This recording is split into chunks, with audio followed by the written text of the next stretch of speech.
Benvinguts a la vila romana de l'Espel. Ens trobem davant de les restes d'una explotació agrària d'uns 2.000 anys d'antiguitat que va estar habitada al llarg de 7 segles fins a quedar abandonada sota terres de conreu. Es tracta de la vila romana més rellevant i ben conservada de la comarca de l'Anoia. Us convidem a fer-hi un recorregut virtual per veure com podria haver estat la vila en un dels moments de gran activitat entorn als segles II i III després de Crist. Com tota vila rústica, aquesta era una gran casa de camp, una masia, com diríem ara.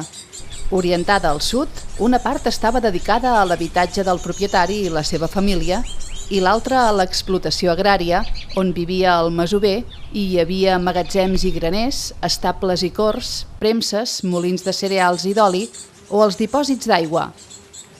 Una única porta d'entrada, a la façana principal, donava pas a les fauques, o corredor, que estava decorat amb pintures murals. A l'esquerra hi havia les dues estances més nobles de la casa. L'oecus era l'espai on el propietari rebia les visites i despatxava els assumptes econòmics de la vila.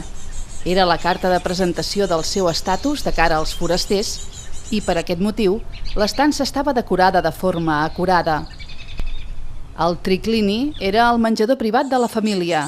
Reclinats sobre 3 llits i entorn d'una taula, els membres i els convidats hi celebraven el sopar, l'àpat més important del dia. Al final del passadís s'obre un pati a cel obert que servia alhora de distribuïdor cap a diverses estances domèstiques. Una d'elles era la cuina, colina, que també tenia un foc exterior. Aquest espai tenia una sortida a l'hort i un magatzem al costat. Més enllà trobem 3 cubiculae, les habitacions, i l'espai dedicat al bany. Les cases romanes benestants disposaven d'una zona molt característica, destinada no tan sols a la neteja personal, sinó també al gaudi i a les relacions socials, el balneum. Aquesta vila comptava fins i tot amb una piscina, o natatio, en una de les sales més grans. S'hi accedia des de la sala freda, o frigidarium, que també tenia una petita piscina, o alveus. Seguint el recorregut hi trobem les sales més calentes, el tepidàrium, o sala tèbia, i el caldàrium. Aquesta darrera, que podia arribar fins als 50 graus de temperatura, s'escalfava gràcies a l'hipocaust, un sistema de calefacció subterrani format per un forn i unes piletes que sostenien el paviment, i es creava una cambra d'aire calent que escalfava el terra. Afegint-hi dobles parets, també s'escalfaven els laterals de la sala. Aquest sistema era utilitzat tant als habitatges particulars com a les grans termes públiques. Durant els segles IV i V, en un moment en què la vila va reforçar la seva activitat productiva, aquesta zona de banys es transformà en una instal·lació per premsar el raïm.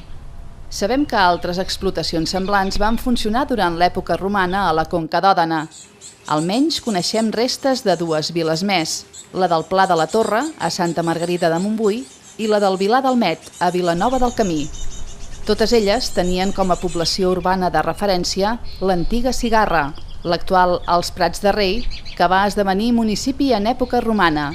L'estabilitat de la que van gaudir aquesta ciutat i el seu territori es reflecteix en l'esplendor de la vila romana de l'Espel entre els segles II i VI després de Crist.